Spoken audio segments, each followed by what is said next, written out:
Good morning, everyone, and welcome to the Cybercom Theater. My name is Captain Jonathan Chapman, and at this time, we're going to have a briefing by Booz Allen Hamilton with the moderator, Melissa Sutherland. At this time, the table is yours, ma'am. Good morning, and welcome to our panel on operationalizing cyber solutions from curation to deployment. And following General Nakasone, it's always tough to have our first panel, but I couldn't think of a more relevant topic, especially with the call to urgency of action. So excited to introduce our panelists today. So I'm Melissa Sutherland. I'm a Senior Vice President at Booz Allen Hamilton. I'm in our national cyber business, focusing on our intelligence customers and the intelligence community as well as Cyber Command. Prior to joining Booz Allen, I spent 8 years as a signals intelligence officer in the Marine Corps. Excited to be here with you today and introduce our panelists. With that, I would like to start with Colonel Wayne Sanders. Colonel Sanders is a career military intelligence and cyberspace officer and currently serves as the Chief Staff for the Undersecretary of Defense for Research and Engineering. He's held multiple leadership positions to include the 782nd Cyber Battalion Commander, the Chief of Cyberspace Electromagnetic Activity, and served a joint tour as a leader in the National Mission Team at Cyber National Mission Force, United States Cyber Command. Thank you, sir. Lieutenant Colonel Naloni Tyrell is a career Army intelligence officer with experience in cyber intelligence threat and red teaming and war games. She also serves as a faculty member in the College of Information Cyberspace at the National Defense University, where she develops curriculum to advance the leadership for Foundation in Information Environment, American Studies, and Warfighting and Disruptive Technologies. Thank you, ma'am, for joining us today. Mr. Tony Matlis is the Deputy Director of the Cyber National Mission Forces. Mr. Matlis leads a highly technical and functionally diverse set of teams to deliver and maintain cyber capabilities and services in support of CNMF cyberspace operations. He also leads continuing efforts to proactively anticipate operational requirements and design and implement initiatives to achieve operational effects. Additionally, Tony also served in the West Virginia National Guard. Tony, thank you. Mr. Mike Hudson serves as the Deputy Director for J7, Exercises and Training at United States Cyber Command. His focus is on workforce development and events designed to maintain, assess, and certify United States Cyber Command force readiness. He works with combatant commands, Department of Defense components, United States government agencies, and private industry to develop, manage, schedule, and conduct individual staff and collective joint training events. Prior to his role in J7, Mike had a 23-year career as a United States Army Military Intelligence Corps. I also know that he is one active Tough Mudder competitive. Don't race this guy. I'm looking forward to a discussion with such a diverse group. So we're going to go ahead and get started with our questions. Can you guys hear us okay? Okay, for the first question, what are the three most important capabilities that you require to conduct your operations in the cyber domain? Colonel Sanders, sir, if we could start with you, please. So I found this an interesting question because I think your definition of capabilities ends up defining what you're actually trying to look for, right? If you are completely technical, your capabilities definition is going to be different than somebody who works higher up level trying to actually influence authorities, policy, regulations, and other things like that. So I kind of tried to combine both in the way that I was looking at it. The three biggest capabilities, the first one I had was access to threat data. Being able to identify capabilities built for both software and hardware, knowing that whether or not you're trying to give it to the Cyber National Mission Force, Joint Force Headquarters, where it may be more software focused, or whether or not you're trying to give it to tactical cyber warfighters, and you're looking for some type of modular suite design that actually fits on whether it's Navy vessels, whether it's in the Army, it doesn't make a difference which one.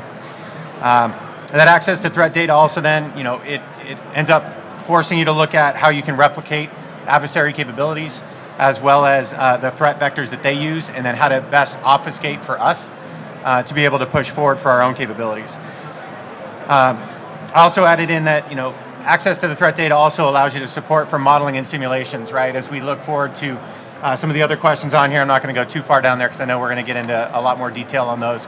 But being able to put in modeling and sims correctly so that big vendors are able to provide those back to the Department of Defense for something that we can actually use has to be based on real world threat data, not something that's 2 years old that no longer meets the cyber construct and in architecture for us. Second one is interoperability of tools. So you look at modular open system architecture, MOSA, or the way that Army Air Force works on like CMOS compliance as part of Project Convergence. Things like that I think are some of the key pieces of our ability to make sure that vendors aren't only providing to one capability that we can't use across the other services, because at that point in time we're not being good stewards of government money. And then part of that also is Admiral Aquilino. If you're using Indo-PACOM as an example, Admiral Aquilino doesn't need another box in his Joint Operations Center. He needs to be able to just have plug-and-play infrastructure that comes in to his already existing JOC and being able to provide him with additional added capabilities. And then the third one is capabilities that cross the space, directed energy, and cyber divide, being a third one for me, is based off of contested and congested environments where we're planning on going. You heard General Noxoni talk about what acute threats are out there, what pacing threats are out there. That cyber infrastructure, that cyber landscape looks a lot different than some areas that we've been in the past and where we've had success, and we need to be able to kind of push those things forward. And being able to identify different avenues into that vector, I think is probably one of the best ways to be able to go forward. So. No, thank you, sir. I think everything you articulated are fundamental capabilities to operationalize a capability and tune it to the environment. So critical. I can weigh in on that. Yeah, go ahead, Tori, please. So as I was listening to the good colonel here, I was thinking about all the time we spend building the capability and how complicated it is. And I was thinking about like the Hunt Forward kits and how I met somebody who was like an industry, they do this in industry, and he's like, yeah, all we need is a Linux VM and PowerShell. And that's when you realize, well, at the end of the day, the capability is the people. Yeah. Because with the right people, they can do that job with almost any tool. But at the end of the day, if you pair those people with really powerful tools, now you've got really powerful capability. Yeah. Now, thanks, Tony. To operationalize capabilities, I think he reiterated that it's a people, process, and technology challenge, right? You have to have the right trade craft and expertise in order to point on target. Can folks hear us in the back? I think we're a little closer to the mics. Can you everybody hear me okay, or okay? I'm already loud. We're going to move to our next question. We must be world class in cyber fight against our toughest and most capable adversaries. How do we build and maintain force readiness? It's not just building the tools, it's maintaining them and making sure they're ready to go when we need them. Can you describe some of your challenges and how you've overcome those in terms of force readiness? And I'm going to start with Mr. Mike Hudson. Thank you, and I'm glad I got that question and you picked me first because Tony just mentioned people. When you look at traditional force readiness and the problem sets that we encounter with force readiness, we look at people, we look at tools, we look at the mission space, we look at operations, whether we have the right operations aligned. The people is a critical piece of that. And obviously in my capacity as a workforce development analyst by trade, trying to build forces for General Nakasone conduct his missions, I look at people from about 4 different aspects when I think about this problem set. And the first one is capability. So how do we pick the right people to come into this domain and fit into the proper work roles? I think we need to consider a robust assessment process. We have to be able to determine on the front end who will be successful, who will get on keyboard and be able to do the kinds of things that we're asking them to do in this domain, because it's pretty complex. Not just anybody off the street can come in and do operations the way we think about them from a defensive or offensive standpoint. So we got to make sure that we got a robust system for assessing skills.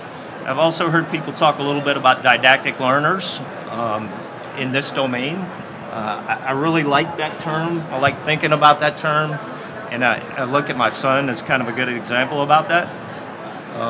When he was a kid, I bought him a PlayStation, and before he decided to hook it up, he wanted to take it apart, look inside of it, see how it worked, put it back together, and then plug it in. And I was pretty young in the Army at that point, so I really couldn't afford to buy a second one. So it's a good thing he was able to take it apart and put it back together, and it actually worked after that. So assessing capability within people and ensuring they have the right skill set to be successful. Training. We look at training, everybody wants to do it quicker, everybody wants to do it faster, and everybody wants to get people on keyboard as quickly as they possibly can. But we got to think about skill sets, building a foundation and building on the foundation and building technical tradecraft within people. A lot of times we rush, we get people on keyboard, they make mistakes, and then we got to go back and fix them. So building that skill set and making sure we have the right training to develop the right skills. We also have to think about what our adversaries doing, the people that are trying to get in our networks. What are they doing? What kind of technical skills do they have? Are we updating our training based on the tactics and techniques we're seeing them use in the cyber domain today? So it's not just how we think we need to build our folks to protect the network, but what are the bad people that are trying to get in our networks doing, and how do we teach them the right skill set? Placement or assignment, in my perspective, at Cyber Command. Training takes a long time. So we need to make sure that we invest in those folks and then actually align them to the right work role. We want to make sure we have the right person with the right skill, the right job, the right operation, the right mission, and ensure we align all of those and think very clearly about how we're aligning those folks, because it can go south quick if we don't think about all those different aspects. And then finally, last but not least, retention. If you look around this room today, there is a pretty small pool of people in here that are really focused on the kinds of things that we're trying to do with TechNet and the kinds of things that we're trying to do in cyber operations. So how do we keep them?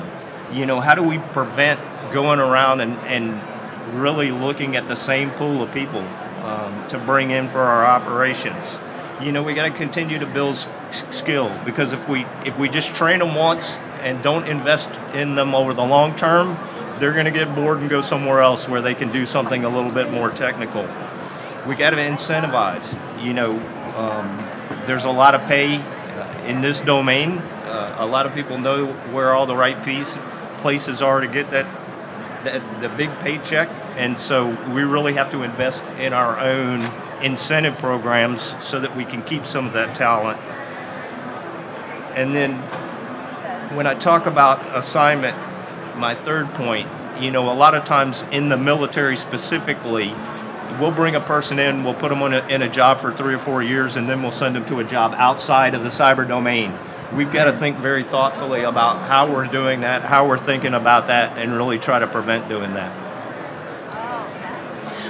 I just wanted to say how much I agree with Mr. Hudson. So at the National Defense University at the College of Information and Cyberspace, we do just that, right? So we build on that skill set, but the key thing that we build on is the critical thinking piece, because you might have a massive set of skills over the time in your career, and you've learned a lot about the how, but the why is also just as important.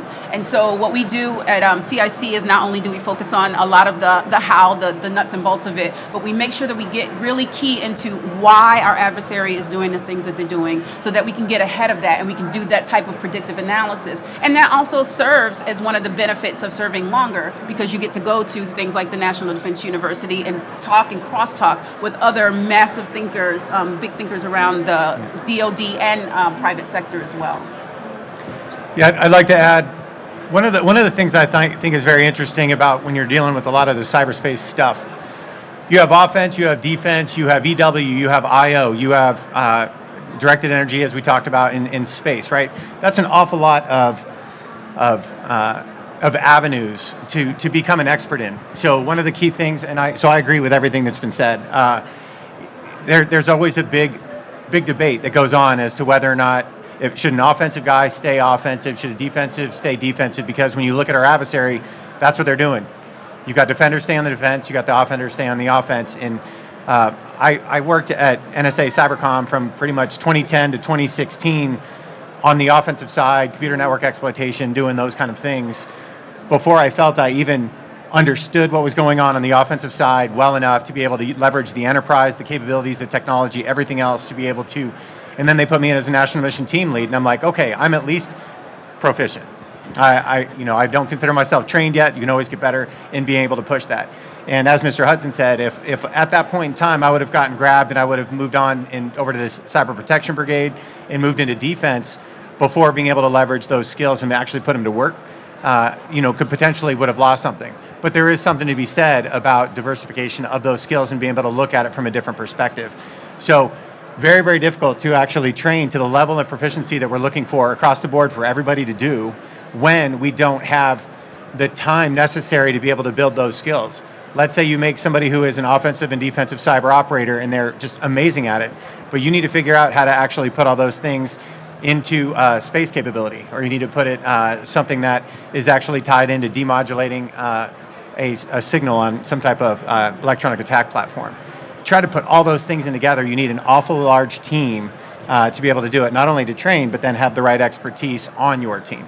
Sorry. You know, it's interesting. It's interesting you mentioned 2010 through 2016, because I've been in Cyber Command for a while now, and if you had a long conversation with General Alexander, who was the first commander of Cyber Command, he would tell you a good offensive operator knows defense, and a good defensive operator knows offense. So there's an argument for having skill set in both to be able to be the best at your trade.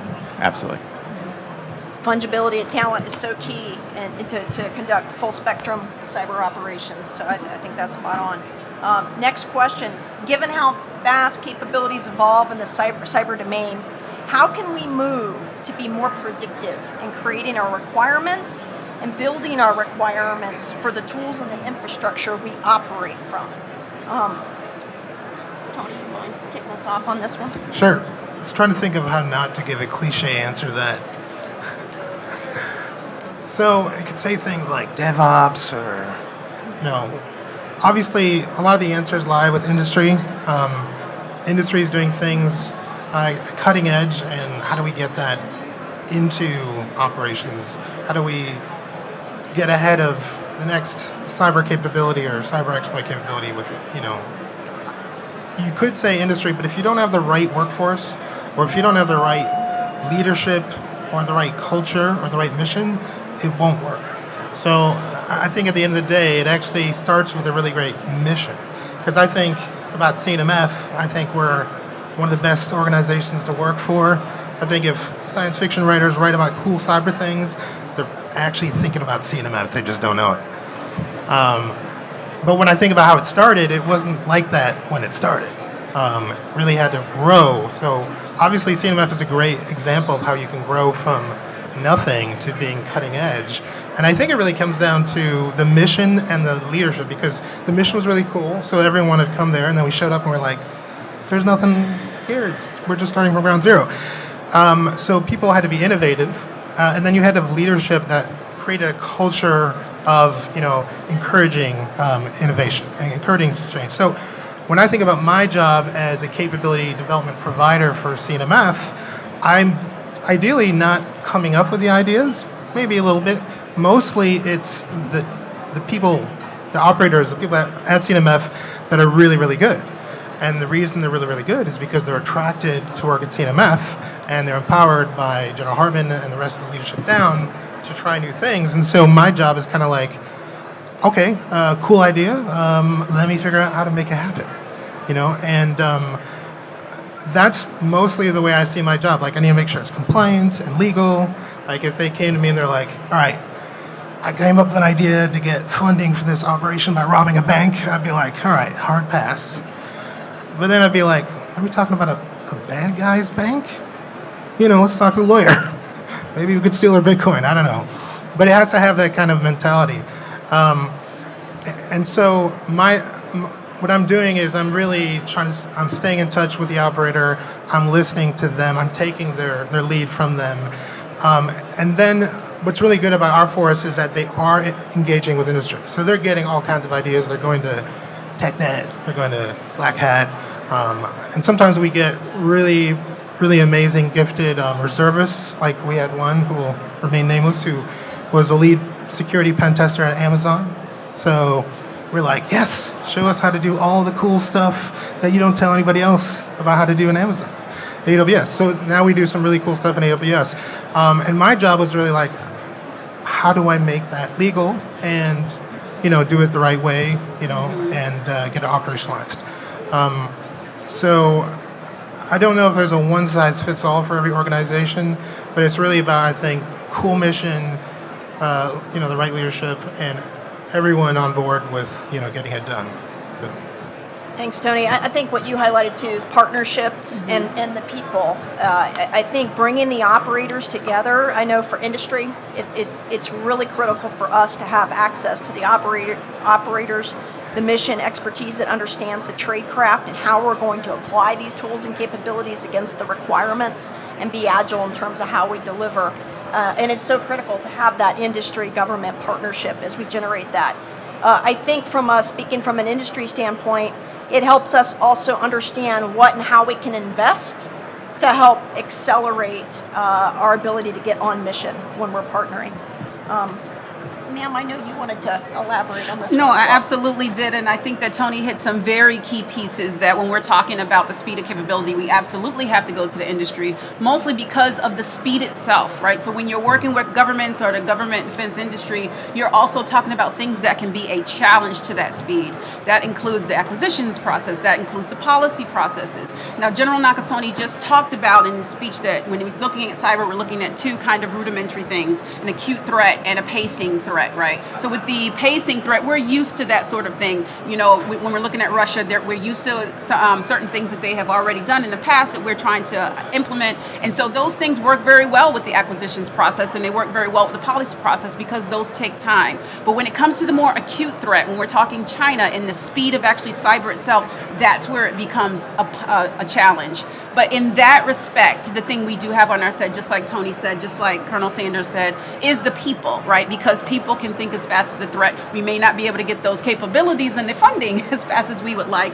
and the policies may not move that fast, but the people are still out there and they're willing to help. So it's almost a matter of trying to fuse the two. Now, we have made some strides in that. We just came out with the new national cybersecurity strategy, and you can tell that the leaders who crafted that were thinking forward, right? Because we have new things in there that never there before, ransomware, diversity, things like that. So they are leaning forward with this. And just like Tony said, that has to do with the leadership thinking forward, right? So we have to have leadership that's not only thinking pacing anymore, but that is able to move and make policy with the speed of the acute threat. Policy is a great point, because if we didn't have really good policy folks fixing policy, we'd be dead in the water. Yeah. And that's really changed things up for us. The other thing I was thinking about is I think the old days of like waterfall delivery, where you just contract out a capability and it gets delivered like a year or two later, it doesn't work. You really want to work as partners with a government force that is really, really smart about what you're doing, because then they're going to know how to operationalize it. If you're working with a government group that doesn't understand it at all and they're just like, yeah, we'll just buy it, it's probably never going to get used.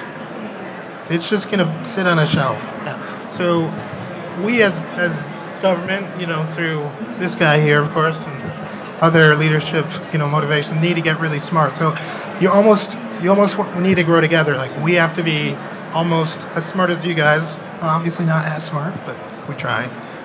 So that we can be thinking and understanding what is possible and what industry can do for us, and then policy and acquisition, creating the structure and removing the obstacles. But yeah. So I think I'm going to step a little bit out on a limb here. When I transitioned out of the Army, I spent 23 years in the intel community, and when I transitioned over to cyber, we were closely tied at the hip with the intel community. And so I think I'd like to offer, we got to think about a change in culture, because when we first started doing this work and we started thinking about what we did in the intel community, we put a shroud over everything, everything, not just, hey, let's look at defensive operations and how can that impact DOD, how can that impact, industry, how that can impact the private sector. And so we had to really think thoughtfully about how we we share, right? So that we can tap into new capabilities. And so I think we really need to think today about a drastic shift in looking at what we can share, looking at what we can't share, and being thoughtful about both of those things and seeing how much we can roll up so that people can actually provide us the capabilities that we really need to be successful in this domain. Mike, I think that hits on General Nakasoni's comment too about campaigning and partnerships, and I know we have some of our partners in the audience. I think that is so critical for us to be effective against our adversaries long term. I'm going to move to the next question. In the age of more data and the ability to collaborate, technology like cloud infrastructure will become even more relevant. How can we ensure a collaborative yet secure environment to protect our cyber equities? Tony? Good question. I'm just curious, how many people in the crowd have had to deal with migrating to cloud in the last year or so? Did it all work out well? No. I don't hear anyone saying yes. Hopefully some people did. So I think one of the biggest things that you can't just lift and shift in a cloud. You have to think in terms of cloud native. How am I doing things from an API-driven perspective? You have to think of, for each cloud fabric, what is the organic, API-driven capability that I can leverage in that cloud? Of course, all the core security principles apply, authentication, identity management, all those things are going to be the same. But the nuance is you could take a team that's really good at managing a physical infrastructure and have them take over a cloud infrastructure and fail terribly. Not that I've seen it, but maybe I have. They just don't know where to look. Yeah, where do I look for the security policies? They're not even aware maybe that some of the root people don't have MFA enabled because they're just not trained in it. And it's not even enough to just send some people to some training. So if I could influence anyone's decisions today, I would say, don't think you're going to create cloud experts by sending them to a few classes.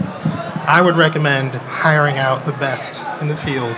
In fact, if you don't have people that know how to do cloud, I'd probably recommend doing managed cloud.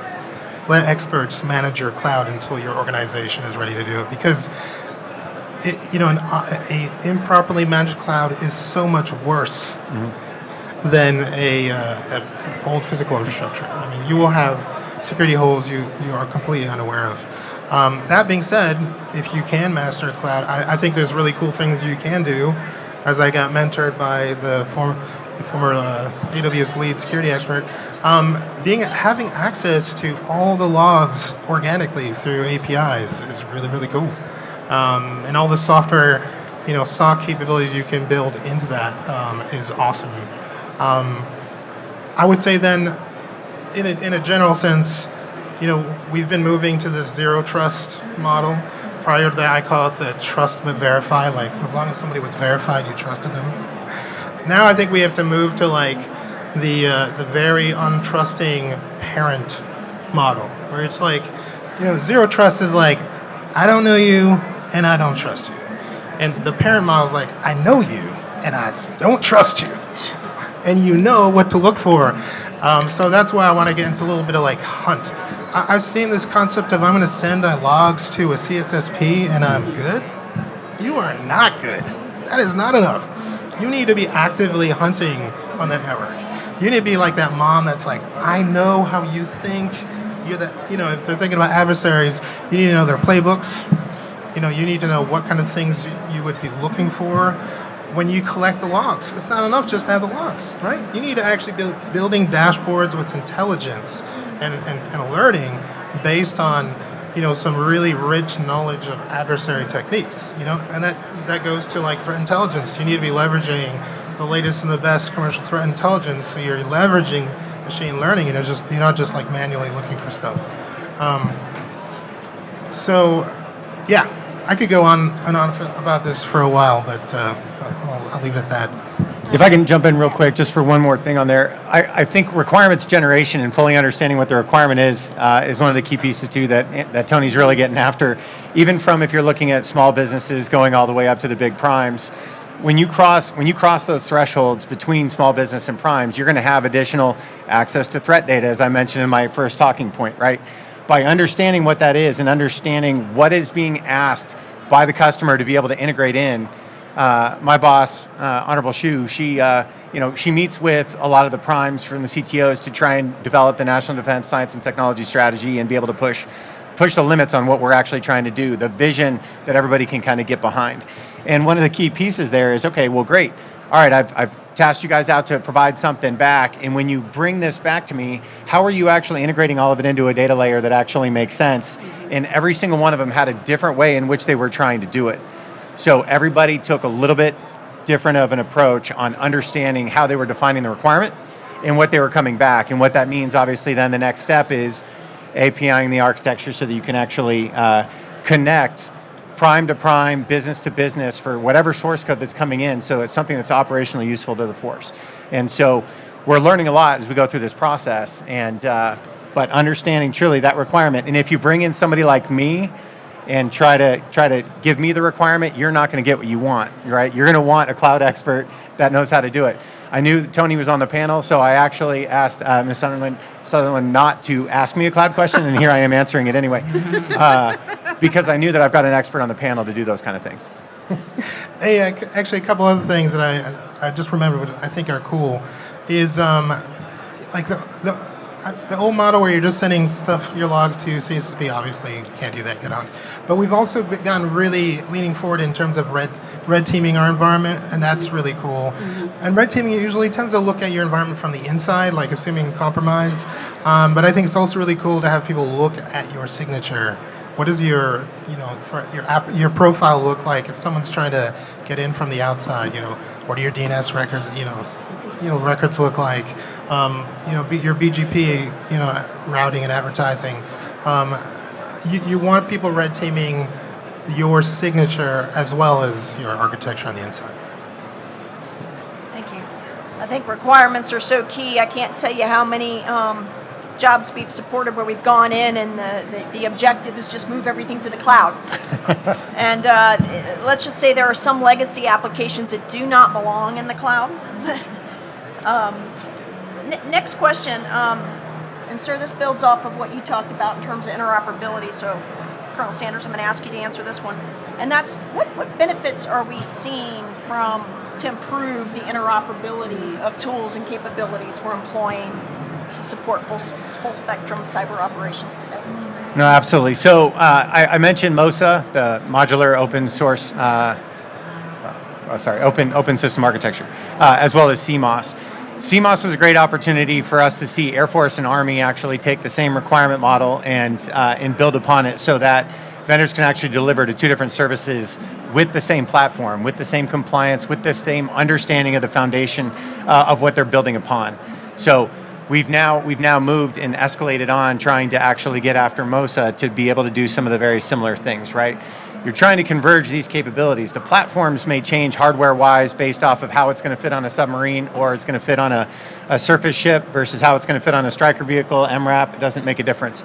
That can be worked by the vendors themselves on the actual hardware piece, but understanding the foundational code in which those things are going to be integrated needs to be that future architecture so that what we have is not a, Tony brought it up as well, is, hey, we've delivered the product. Okay, well, now it's too old, all right? I need to be able to update. I need to be able to live within the system lifecycle. I need to be able to keep up with whatever that model is based off the data that's being provided to me.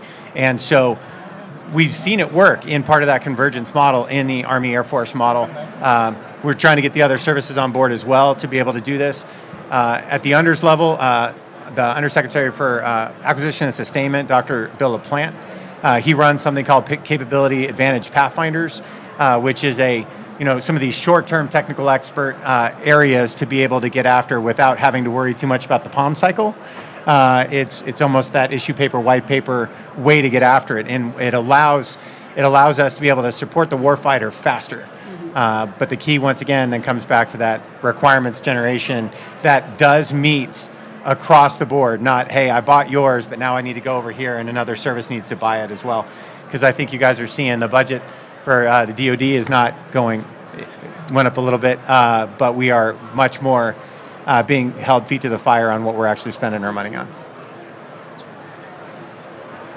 Next question, what can we do to utilize emerging technologies such as ML, AI, predictive analytics in the cyberspace? Ma'am, can we start with you? Absolutely. So I'll start with a little bit of a story. So to be completely cliche, the possibilities are endless, right? So when we, at NBU, we were there at the end of the year when ChatGPT 3 kind of emerged, and there was immediate flurry across professors of, oh crap, right? This thing can write their papers. What will we do? What does plagiarism now look like? And so I remember going home, and I have 2 kids in college, 2 kids at home. And so my 8th grader, I went to her and I genuinely explained what this is so that she'd hear it from me before hearing it from school, and what the rules were. But what shocked me was I called my 2nd-year med student at UChicago, Destiny, and I said, hey, have you heard of this thing? And she goes, oh yeah, we already know all about that. And I was like, why would med students know about this? She said, oh, we put our medical school questions in there all the time and answer them. I'm like, oh, no, I need you guys to study. Like, I want you to actually memorize what you're doing, because I don't want you chat GPTing when I'm on the operating table. I need you to actually know this stuff. So the truth is that it's happening whether we want to or not, right? It's happening whether we control that or not. And so the possibilities are endless. I was listening to a podcast just this morning, and it happened to be chiropractors talking about how predictive analysis helps them. Chiropractors, right? So you can apply this anywhere. So what is the predictive analysis in general, right? It's just a matter of using existing data sets to make that analysis. We have done that before. We had that in our regular analyst at the ground. What predictive analysis is now able to do is use more data sets, a lot more data sets to put into that information. But it is a tool, not a solution, right? You still need that critical thinking piece. It's going to give you all this information. If anybody's ever used the chat GPTs, they'll slip every now and then things that are not true, things that are not facts in there. And unless you're paying attention, you'll miss it, right? So the same thing with machine learning, predictive analysis, AI. It is a tool. It cannot replace the actual critical thinking that we need and the people that we work with every day. Yep. Yeah, no, it doesn't get everything right, does it? So I think in the context of SOAR and the R in SOAR, which is the automated response, right? There's a lot of cool things we can do, but I'd also be somewhat very prescriptive and somewhat conservative about what I'd have an automated AI system doing. Like, don't give them control of the nuclear launch codes, Skynet, obviously. But even on a smaller level, if I'm managing an infrastructure, I don't think I even want it to patch something in an automated way, because you can totally knock your system offline. I'd really have to limit it to very prescriptive things, and to take advantage of it. That's where you really need to leverage automation and API-driven infrastructure as code, because otherwise you can't really take advantage of AI and machine learning. Well, and to be honest, I'm really just talking about automation right now, which is not even true AI. So I think the different levels of AI are like where you just basically have an expert, AI system that's at your level, and then the next level above that is they can learn things beyond what a human could ever possibly learn, just through having access to all the data. And the level above that is like deep learning, where they could think of solutions that we probably couldn't think of. And so the deep learning part comes, you can think of from an offensive perspective. We might think of the way we are trained to think about exploiting onto a network. But when I think about some of the original machine learning or natural evolution algorithms, where they were trying to get these things to learn how to walk, and there's one thing, I forget what it's called, learned how to flip itself over to walk, and it looked really messed up, but it worked. So there's all kinds of approaches to doing things that we would never think of because we think it's messed up, but there's a solution in there that's incredibly powerful. So my answer to everyone that wants to do AI and ML with us is let's get our data curated, normalized, get everything automated, and then we can start doing it. So you have to be poised for those things first to be able to leverage AI. Thanks, Tony. And Colonel Tyra, I think you nailed it in terms of there's still a human in the loop. I can tell you from an industry standpoint, we're investing heavily in things like machine learning, with a focus on how can we automate more of the analytical data churning processes. Absolutely. That our talent do. We try to what we call reverse the 80-20. Many analysts spend 80% of their time, especially around our vulnerability research area, researching and analyzing data. If we can automate more of that so that where we do need the human intervention and the automation, we can lower the barrier and keep our analysts pointed toward what we need them to do. I think there is a right way to employ those type of technologies, and then there's risk that I think we need to actively manage in terms of our training programs, as Mike alluded to earlier, and the processes we have in place. Absolutely. Yeah, I would add one thing. I think the difference is there's some hamstring things that go on for the United States that our adversaries can leverage it a lot easier than we can, right? I mean, when you look at it, you guys are spot on, right? Human in the loop versus human out of the loop. There are risk mitigation methods that we use and we ensure as Americans that our adversaries may not use. And I think that's going to come really key into the information environment in the next 5 to 10 years as that cognitive domain fight continues, is that our adversaries' ability to leverage that free and clear of any conscience on how they're actually approaching it, because really all they're trying to do is drive resources, and they can do that more freely. So anything that frees up our resources to automate it appropriately and then leave only the decisions that need to be made to decision makers for that allows us to be able to do that. I've spent plenty of time with my analysts before, right, where you click the button and you wait for large databases to come back and populate whatever the answers are, and it's all still dependent upon how your query was built. Mm-hmm. If you can automate those to still be able to pull the same amount of data, but you can do it in a fraction of the time so that the analyst is actually doing what only humans can do and be able to provide those recommendations to those decision makers, I think we're better off. Yeah, one thing I should have mentioned for cloud security, which is an easy low-hanging fruit, is just being able to have an AI learn what unusual behavior looks like across hundreds of different cloud environments is going to be way more effective than what a human could ever look at and understand. So. Yes. So I know we're at time. We got about 5 minutes left. We had to cut it a little bit short with everything that transpired this morning. Any questions from the audience? We do have a microphone in the middle. We'll stick around and answer a couple questions if anybody has any.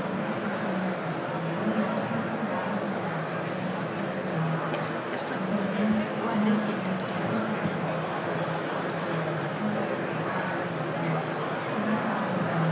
It's on. I don't think that works. Thank you, everybody. I appreciate the awesome discussion here today. My question is for you, Mr. Hudson. Do you feel that the J7 has a complete job task analysis for what a cyber warfighter needs to know? And if so, what are some of the epiphanies that came from that analysis? So interesting question, because I can tell you that the adversary changes what they do every day. Technology changes what they do every day. So I would tell you last week we probably did. This week we probably don't. It's a hard problem set because we look at it from a perspective of work roles. So if you look at the Defense Cyber Workforce Framework and you look at all the work roles, and if you haven't had the opportunity to see that, you can look at the NIST website and look at the NICE cybersecurity work roles and look at the broad range of everything that we're trying to do in this domain. So I would tell you at any given time we got a 60 or 70% solution. I constantly have the workforce development analysts looking at coordinating with our ops folks, talking to the Cyber National Mission Force so that we can make adjustments. We can make meaningful adjustments. So hard problem set, but was there a piece of your question I didn't get to? Okay, awesome, thanks. Where's our microphone guy? Thank you for the great discussion. My question is for Mr. Matlis specifically, or if any of the panel members want to chime in. I think a lot of times it's a lot easier to identify the capabilities and the requirements and a lot harder to actually transition that technology into the command. So, Mr. Mattis, what are your thoughts on being at the pointy edge of the cyber sphere? Are the policies, especially in the command, responsive to meeting your needs with regards to actually transitioning that technology into the command for you to be able to do your job? And if you have thoughts on that, what do you think could make that more optimal? Yes. So policies have been very frustrating over the last 10 years, but there's been a lot of progress recently. With the 2018 DoD cyber strategy, a lot of changes happened, and now people are recognizing these policies have to be changed. So that's helped a great deal. But then again, at the end of the day, it ends up being leadership. If I don't have the right leadership, I can't get stuff approved. If you got General Hartman, he's gonna bust people's doors down and be like, yeah, we have to do this today. Like, if I need to get General Oxley to approve it, like he'll get it approved. So that's obviously it takes a ton of staff work. General Hartman will always tell you, I don't want to hear about staff work. He expects us to do the staff work. At the end of the day, though, whereas I used to get stuck, no matter how hard I tried some things, a lot of times it's that core leader that breaks through. So I don't know if that's a great answer, but I think it's the reality. I've got a couple to that. I think the limited acquisition authority that was granted underneath Cyber Command was that first piece that really kind of shook some things loose and allowed everybody to see that this is a good thing, right? To get outside of the POM cycle, where I'm literally POMing for a capability I'm not going to see in quite a while, and there's no way to keep up with the dynamic threat that cyberspace provides. So there are a couple of other things that are in play, right? I mentioned ANS, the Capability Advantage Pathfinder is one of those programs at the DoD level that they're trying to push cross services across. Another one is called AppFit, which is accelerating procurement and fielding of innovative technologies. Those are programs that are trying to survive the POM and survive the valley of death. So if you're dealing with small businesses, startups, and things trying to be able to survive, there are different programs specifically designed for technology and for technology companies to be able to survive and be able to provide those as fast as possible. New, MOSA and CMOS I brought up a couple times, right? They allow their platform to be able to provide those upgrades and updates as necessary so that when you bring in a new requirement, it doesn't have to go to a JUONS, it doesn't have to go to a UPOL, it doesn't have to go to any of those other things. It can come directly in, go right back to a pretty open contract that says, hey, I'm working with you on this is your device, but I need the following capabilities from it. Yeah, I don't know which angle you work or were coming from, but did that get at your question? I want to thank everybody for joining this morning, and to AFCEA for hosting us, and to our panelists. Thank you for the rich discussion, and hope everybody enjoys the rest of the conference. Thank you.